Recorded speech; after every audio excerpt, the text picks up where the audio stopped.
Au nom du Père et du Fils et du Saint-Esprit, ainsi soit-il.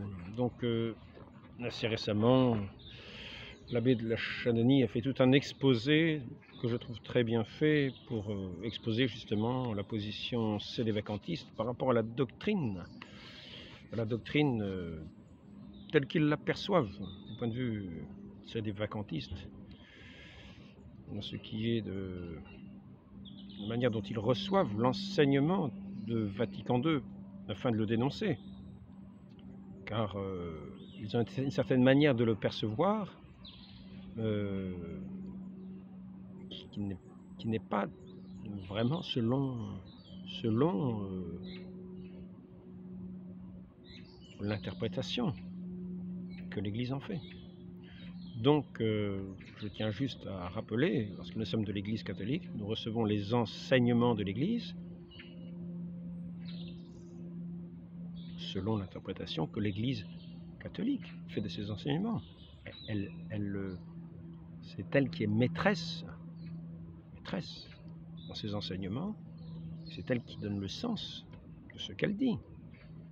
Donc, quand nous avons des expressions, il ne s'agit pas de prendre l'expression et de l'interpréter d'une manière propre, et ensuite d'essayer de répandre cette manière propre, qui n'est pas celle qui correspond au sens que lui donne l'Église. Donc je vais prendre cette fois-ci, parce que j'ai déjà fait une réponse dans un entretien à l'ensemble, mais je me suis pris un petit peu vite, j'ai à moitié bafouillé.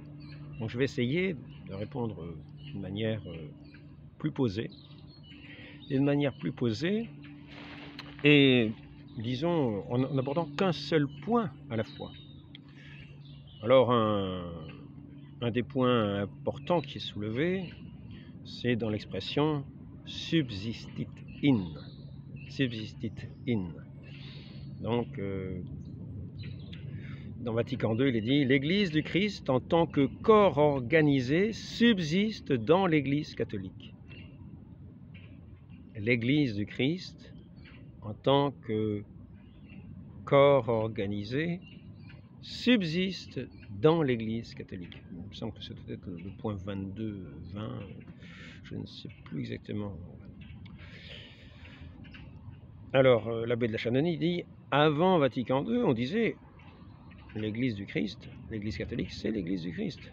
L'Église du Christ, c'est l'Église catholique.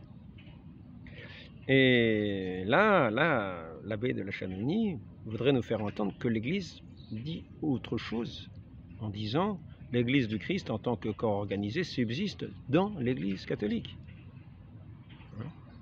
Il voudrait faire dire que l'Église du Christ, et c'est ce qu'il dit aussi, la Chanonie, quand il exprime, la façon dont il interprète le texte, c'est la suivante, l'Église du Christ englobe aussi les autres sociétés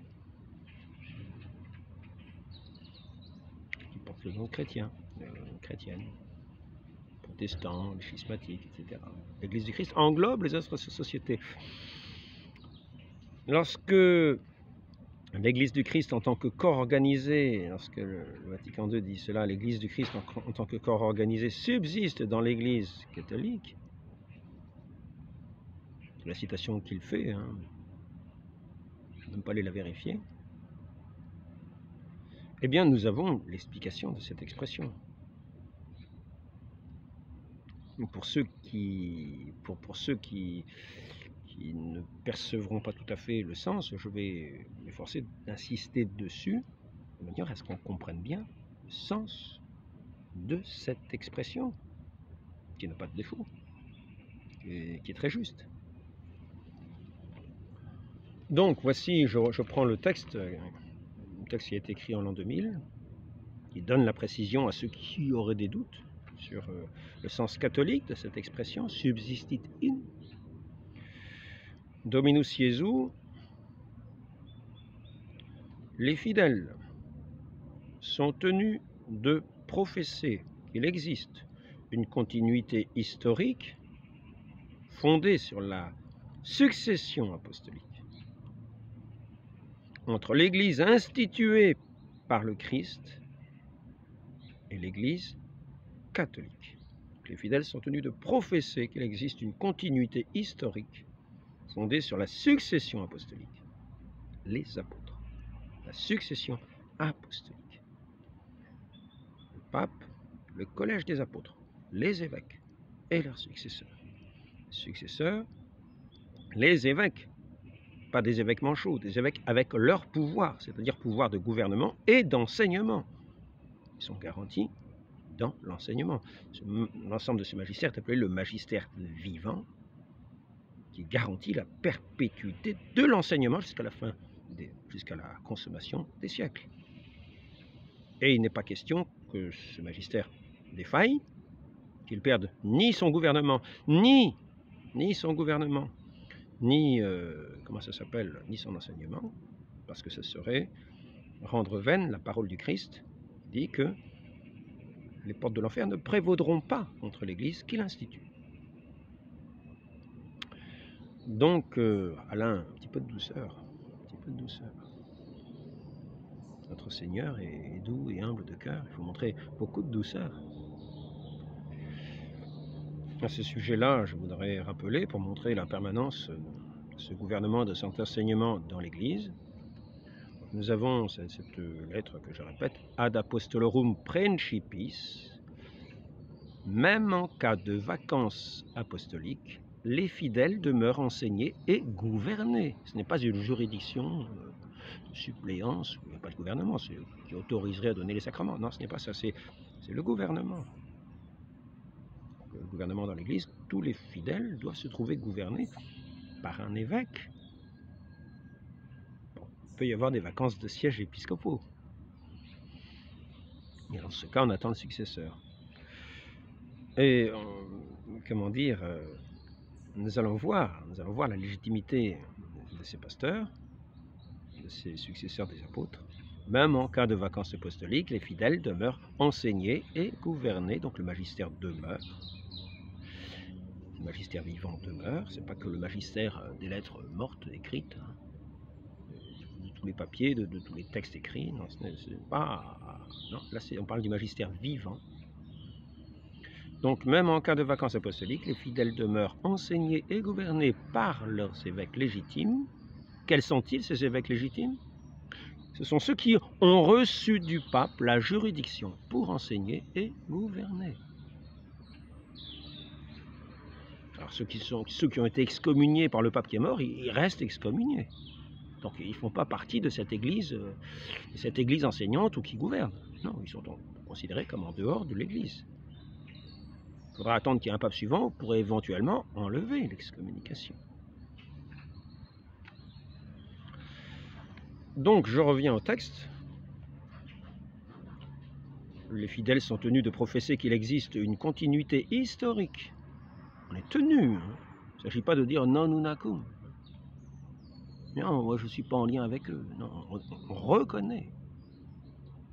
Les fidèles sont tenus de professer qu'il existe une succession apostolique avec gouvernement et enseignement, garant. Ils sont garantis par le Christ jusqu'à la consommation des siècles, entre l'Église instituée par le Christ et l'Église catholique. C'est là l'unique Église du Christ. Que disait l'abbé de la Chananie, en mettant en doute que Vatican II disait cela. On disait avant Vatican II, on disait l'Église du Christ et l'Église catholique. Et qu'est-il dit? Que cette Église catholique dont on parle, qui est fondée sur la succession apostolique, c'est l'unique Église du Christ. Comprenons-le.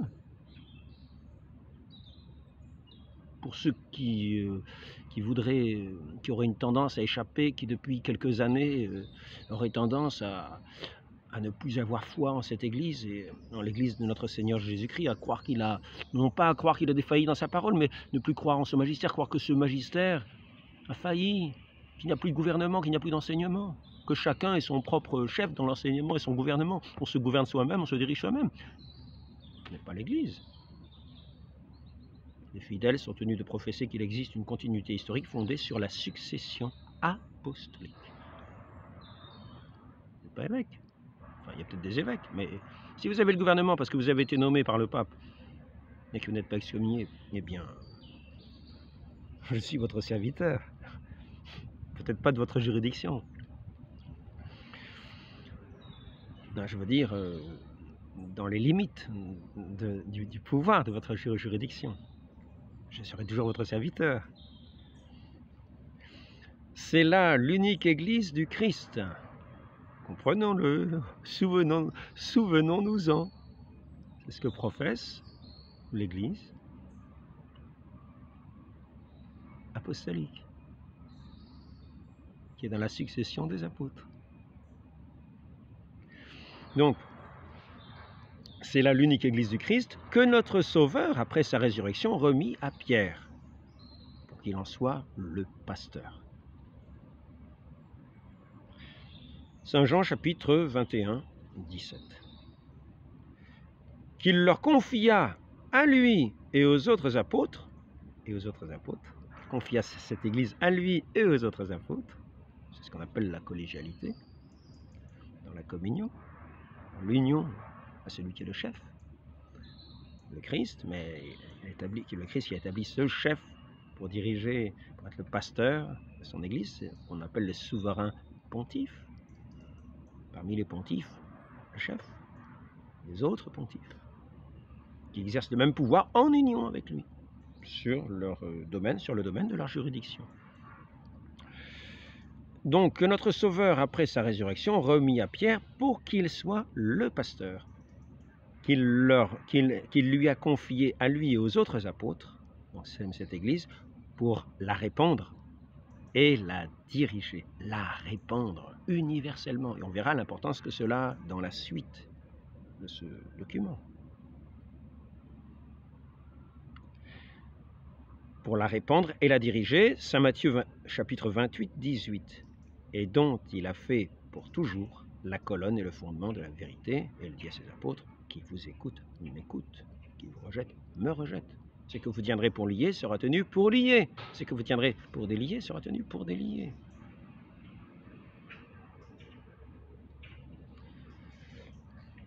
Donc, c'est cette Église-là. Hein, et la colonne est le fondement de la vérité. 1 Timothée 3, 15. Cette Église, comme société constituée et organisée en ce monde, c'est dans l'Église catholique qu'elle se trouve. C'est dans l'Église catholique qu'elle se trouve. Et nous allons, c'est ici que certains vont commencer à dresser l'oreille. Ah, vous voyez, déjà on commence à changer de vocabulaire. Vous allez comprendre le sens de ces paroles.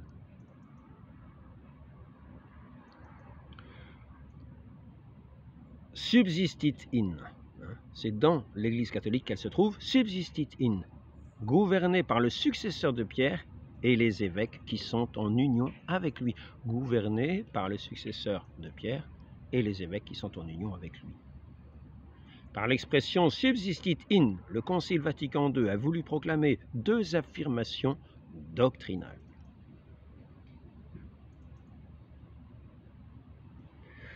Premièrement, que malgré les divisions entre chrétiens, l'Église du Christ continue à exister en plénitude dans la seule Église catholique. Je vais revenir dessus, parce que c'est là le point important. Et deuxièmement, d'autre part, que de nombreux éléments de sanctification et de vérité subsistent hors de ces structures, c'est-à-dire dans les églises orthodoxes, les communautés ecclésiales des protestants, qui ne sont pas encore en pleine communion avec l'Église catholique. Mais il faut affirmer que de ces dernières, que leur force dérive de la plénitude de grâce et de vérité qui a été confiée à l'Église catholique. Alors, à ce sujet-là, donc nous allons en revenir. Un petit point pour le deuxième point. Je reviendrai sur le premier point qui est le point que je vais souligner dans cet entretien, dans ce court entretien. Donc, ici nous sommes in Unitatis Redintegratio, point 4. Les religions autres que le christianisme ne donnent pas le salut. Il est donné par l'union vivante de charité avec Dieu fondée sur la foi et source d'œuvre, mais elle possède en elle des semences mises par le Saint-Esprit qui disposent les âmes des non-chrétiens au salut. Lumen Gentium, je crois que Lumen Gentium, c'est aussi Lumen Gentium, apparemment, paragraphe 16. Hein. Et donc j'avais dit, Unitatis Redintegratio, ça doit être le point, alors, le point 4. Bon, il y a peut-être une petite erreur de ma part. Enfin bon, ici c'est marqué Lumen Gentium, point 16. C'est un carnet d'ailleurs. J'ai perdu mon catéchisme, c'est bien embêté. Je l'avais avec moi, il me permettait dans des entretiens de pouvoir l'utiliser, mais là, donc il faudrait que j'en retrouve un. Nous en étions où? Nous en étions où? Ah oui, c'est ça, voilà. Donc maintenant je vais quand même aborder à ce sujet-là. Nous allons voir ce que dit l'Église sur ce sujet précis. Alors nul, il y a le point 5 aussi, nul n'entrera dans la vision béatifique sans la plénitude du message du Christ. Hein. C'est ça? Contenu dans la foi catholique, symbole du quicumque. Mais les christianismes, séparés bien qu'ils souffrent de déficience, alors déficience ça veut dire qu'ils n'agissent pas. On dit efficient, ça veut dire qu'il agit. Efficace, efficacité, c'est qui agit. Déficience, c'est qui n'agit pas. Souffrent de déficience sur tel ou tel point, peuvent certainement produire la vie de la grâce. On doit reconnaître qu'il donne, qu'il donne accès à la communion du salut, Unitatis Redintegratio. Bon, je vais quand même préciser ce point-là, parce que ça va scandaliser certains. Donc ici, on revient là. D'autre part, que de nombreux éléments de sanctification de vérité subsistent hors de ces structures, c'est-à-dire dans les églises et communautés ecclésiales qui ne sont pas encore en pleine communion avec l'Église catholique. Mais il faut affirmer de ces dernières que leur force dérive de la plénitude de grâce et de vérité qui a été confiée à l'Église catholique. Voilà. C'est toujours le document Dominus Jesus. Donc là, ce qu'il faut comprendre, c'est que c'est par cette force, mais qui dérive de la plénitude de grâce et de vérité qui a été confiée à l'Église catholique. Donc l'Église catholique, l'unique Église du Christ, qui subsiste toujours, qui demeure toujours. Alors je reviendrai dessus ensuite, nous comprendrons mieux le sens de l'expression. Là pour le moment, je m'attelle à cette autre difficulté pour certains. Il s'agit de voir que l'Église est le moyen direct du salut, par les sacrements, le moyen direct du salut. Mais ces autres sociétés, qui ne sont pas l'Église catholique, il y a des gens qui professent le nom du Christ, qui portent le nom de chrétiens, qui sont séparés de l'unique Église par laquelle, on dit en dehors de l'Église, il n'y a pas de salut. C'est professé à nouveau. Hein, dans ce catéchisme, je pense que je vais pouvoir trouver peut-être la référence ici.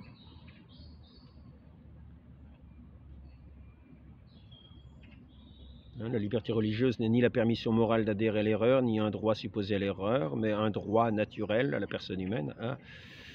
Loi liberté civile, c'est-à-dire l'immunité dans le juste limite de en matière religieuse de la part du pouvoir pratique du droit naturel, etc.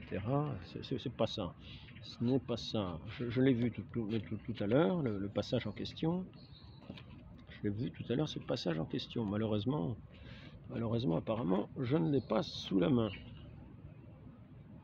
Enfin bon, qu'est-ce que j'ai pu en faire? Je l'avais là, toujours la même histoire. Ouais. C'est quand même étonnant ça. Incroyable. Incroyable. Pourtant, j'ai pas beaucoup de papier ce matin. Pas beaucoup de papier.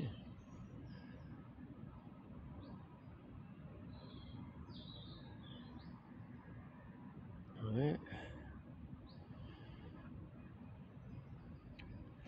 C'est incroyable ça. Je l'ai lu à l'instant, je l'ai lu, je l'ai devant les yeux, j'ai une dizaine de papiers devant moi, j'arrive pas à les trouver. J'arrive pas à le trouver. Je ne sais pas, j'ai dû ranger ça dans un livret. Je sais pas ce que j'ai pu en faire. Je sais pas. Bon, on s'en passera. Donc il est quand même dit que pour ceux qui connaissent que l'Église catholique a été fondée par notre Seigneur Jésus-Christ, ceux qui n'y entrent pas, oui, c'est l'unique moyen de salut. Ceux qui n'y entrent pas sont perdus, ne peuvent pas être sauvés. Qu'ils connaissent qu'elle est fondée par notre Seigneur Jésus-Christ. Voilà. Donc, c'est sur le paragraphe hors de l'Église, pas de salut. Donc, aujourd'hui, cet enseignement demeure valable. Donc, l'Église est le moyen direct du salut. Mais maintenant, nous savons tous, tous les chrétiens savent que le baptême, par exemple, peut être donné dans d'autres communautés. Par exemple, à un nouveau-né. Au moment qu'on donne le baptême à quelqu'un pour qu'il puisse entrer dans cette renaissance, pour devenir enfant de Dieu, qu'on le fait dans les formes requises, avec de l'eau, en disant la formule que notre Seigneur nous dit de dire, en invoquant ce nom très saint, de la très sainte Trinité, eh bien, en nommant celui qui va être baptisé, ce baptême peut être conféré même par des hérétiques, même par des personnes athées, même, ça peut être conféré par tout le monde. Et par conséquent, même à des gens qui appartiennent à ces communautés-là. Et donc, d'une manière indirecte, ces communautés-là vont donner le baptême, par exemple à des enfants, et ces enfants, tant qu'ils n'ont pas atteint l'âge de raison, vont demeurer dans cette grâce de Dieu, par ce baptême qui les a renouvelés. Après ça, lorsqu'ils grandissent, lorsqu'ils ont l'âge de raison, s'ils adhèrent aux erreurs, là c'est une autre question. C'est une autre question. Maintenant, comme moyen de sanctification, par exemple pour les protestants, pour les orthodoxes, nous avons les Écritures. Si, par exemple, un orthodoxe, c'est ce que je disais l'autre jour dans cet entretien, arrive à lire paix mes agneaux, paix mes brebis, sois le berger de mes brebis, sois le berger de mes agneaux, le berger de mes brebis, de toutes mes brebis. S'il arrive en lisant ça, il fait tilt up, eh bien, c'est un moyen de sanctification. Il peut même rejoindre l'Église, peut-être en marche vers l'Église de cette manière-là. Donc, dans ces communautés-là, il y a des moyens de sanctification. Et on peut obtenir le salut, par exemple, de cette manière indirecte, par une communauté de protestants qui ira donner le baptême à un enfant nouveau-né. Par exemple. Alors après ça, donc il appartient, cet enfant nouveau-né, et de l'Église catholique, tant qu'il n'a pas adhéré à des hérésies.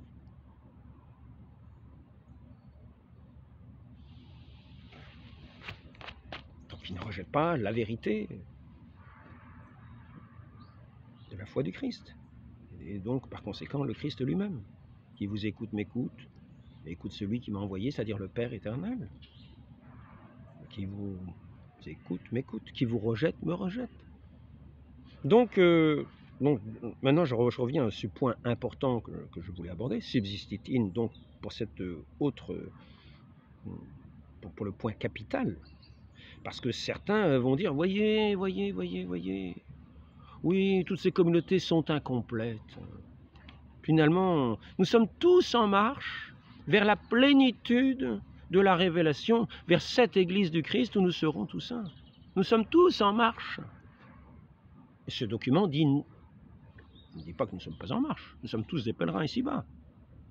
Mais ce document ne dit pas que toutes ces communautés, ces églises, ne sont pas vraiment l'Église du Christ, mais qu'il leur manque toujours quelque chose, qu'ils sont incomplets, que ce n'est pas finalement l'Église du Christ, mais qu'ils sont en marche pour arriver dans cette union parfaite dans cette plénitude qu'on appellera l'Église du Christ. Non, non, non. Il est dit dans ce document et dans le Concile Vatican II que l'Église du Christ subsiste dans l'Église catholique. C'est-à-dire que l'Église catholique est l'Église du Christ. Vous voyez ? Il existe une continuité historique fondée sur la succession apostolique entre... Donc l'Église du Christ existe et contient la plénitude de la révélation. Elle est pleine et entière. L'Église du Christ subsiste dans l'Église catholique. C'est ce qui est dit, tout simplement, c'est ce qu'il faut comprendre. Parce que certains auraient tendance à dire, non, finalement l'Église du Christ, elle ne subsiste nulle part, elle n'existe nulle part. Si, elle existe, et on la reconnaît, parce que les fidèles sont tenus de professer qu'il existe une continuité historique fondée sur la succession apostolique. C'est là qu'il ne faut pas être non unacum, parce qu'à ce moment-là, on ne le reconnaît plus. Et là, on n'est plus de cette Église du Christ, qui est promis jusqu'à la consommation des siècles, de la manière dont elle a été instituée.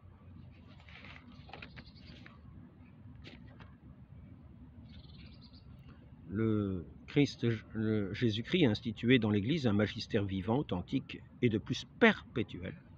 Il a investi de sa propre autorité, revêtu de l'esprit de vérité, que les enseignements doctrinaux de ce magistère fussent reçus comme les siens propres. Perpétuel, un magistère authentique, vivant, authentique, de plus perpétuel. Qui gouverne? Qui enseigne? L'Église pourra-t-elle manquer de force et d'efficacité quand le Christ lui-même lui prête son assistance continuelle? Je suis avec vous, etc. jusqu'à la consommation des siècles. C'est Matthieu chapitre 28. Il est par conséquent impossible que l'Église ne subsiste aujourd'hui et toujours, mais aussi qu'elle ne subsiste pas absolument la même qu'aux temps apostoliques, à moins de dire « à Dieu ne plaise » que le Christ notre Seigneur a failli dans son dessein, ou bien qu'il s'est trompé quand il affirma que les portes de l'enfer ne prévaudraient jamais contre elle. 9, Mortalium Animos, 1926. L'Église est d'une durée unique et perpétuelle, satis conitum. Alors ici, je reprends le texte, les fidèles sont tenus de professer qu'il existe une continuité historique fondée sur la succession apostolique entre l'Église instituée par le Christ et l'Église catholique. C'est là l'unique Église du Christ. Alors maintenant, revenons au document. Maintenant, si nous commençons à comprendre ce que veut dire « subsistit in », si nous commençons à comprendre que simplement il est affirmé que l'Église catholique existe toujours, que l'Église du Christ existe historiquement, que cette Église catholique qui existe historiquement, concrètement aujourd'hui, elle subsiste, elle est dans l'Église du Christ. Dans l'Église catholique, excusez-moi. Donc maintenant nous allons arriver au point important, un autre point important pour mieux comprendre. Alors, ici, le manque d'unité entre les chrétiens et... qu'est-ce que c'est que ça? Certes, le manque d'unité entre les chrétiens est certes une blessure pour l'Église. Non pas comme privation de son unité, chose importante, l'Église demeure sainte, une, apostolique, catholique. Comprenons-le bien. C'est une blessure, mais non pas. Le manque d'unité entre les chrétiens est certes une blessure pour l'Église, non pas comme privation de son unité, mais en tant qu'obstacle. Obstacle à quoi? Obstacle à son caractère universel historique. Parce que ceux qui disent c'est moi l'Église, alors qu'ils ne sont pas de l'Église du Christ, empêchent que cette Église du Christ se répande historiquement partout à tous les horizons. Donc le manque d'unité entre les chrétiens est certes une blessure pour l'Église, non pas comme privation de son unité, car nous avons vu que l'Église du Christ subsiste toujours dans l'Église catholique, c'est-à-dire que c'est l'Église catholique. C'est là l'unique Église du Christ.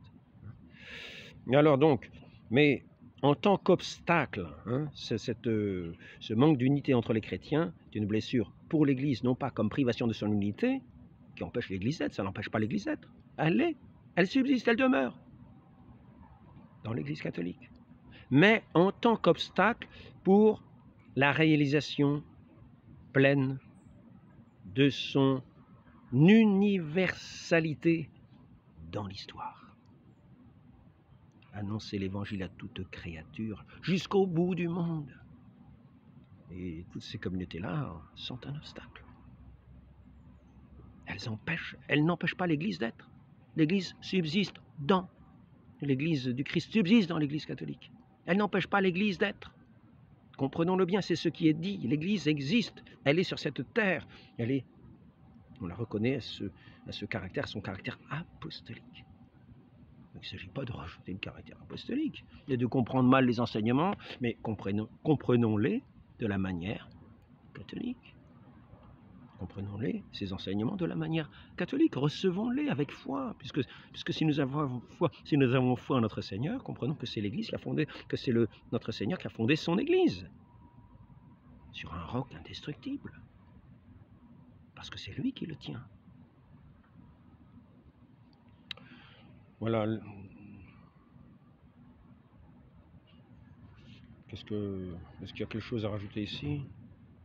Il n'est pas permis aux fidèles d'imaginer que l'Église du Christ soit simplement un ensemble divisé, certes, mais conservant encore quelque unité, d'églises et de communautés ecclésiales, et ils n'ont pas le droit de tenir que cette Église du Christ ne subsiste plus nulle part aujourd'hui, de sorte qu'il faille la tenir simplement pour une fin recherchée par toutes les Églises en commun, dans un grand dialogue. Ce n'est pas le sens du dialogue. Le sens du dialogue, c'est que quand il y a des erreurs, j'espère que j'ai amené ma petite fiche, hein. Liberté religieuse, non, c'est pas ça. Non, je crois bien que je ne l'ai encore pas amené. Hein. Liberté religieuse n'est pas un droit à l'erreur, hein. N'est ni la permission morale d'adhérer à l'erreur, ni un droit supposé à l'erreur. Et il est dit que dans ce catéchisme, là c'est tiré du catéchisme 2108, hein, il est dit que l'erreur est un manque qui amène un désordre. Et qu'il faut corriger l'erreur. Donc quand on parle, il s'agit de corriger l'erreur. C'est le sens catholique. Parce que ça mène toujours un désordre. L'Église est pour sacrement de l'ordre, le sacrement de l'ordre. Notre Seigneur qui ordonne toutes choses dans son Église, pour qu'elle soit en communion, dans la communion de l'Esprit Saint, dans la diversité de ses vocations, dans le respect de la nature de chacun, de son identité que Dieu met en nous, qu'il doit avoir pleinement réalisé. À chacun, il donne ses talents. Il ne s'agit pas de les enterrer, mais il s'agit de les faire fructifier. Donc voilà, c'était juste subsistitine aujourd'hui. J'espère que c'est assez clair. C'est un petit peu long, mais assez clair. Bon, je compléterai. La prochaine fois, j'aborderai peut-être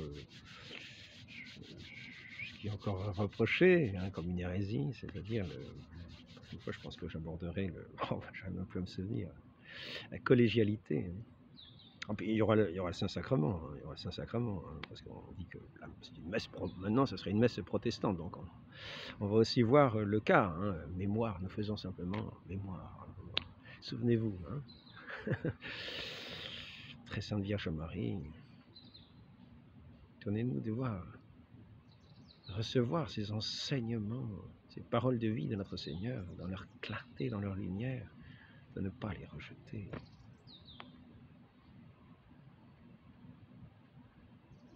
De recevoir ces enseignements par les ministres que notre Seigneur a institués pour nous communiquer ces vérités essentielles. Il est important, il est essentiel de recevoir ces paroles de vie sans qu'elles soient déformées, car elles ne seraient plus les paroles de vie. dans leur plénitude. Notre Seigneur se donne son corps, son sang, son âme, sa divinité. Il faut le recevoir tel qu'il se donne. Donnez-nous cette grâce très sainte, Vierge Marie, Mère de l'Église, au nom du Père et du Fils et du Saint-Esprit, ainsi soit-il.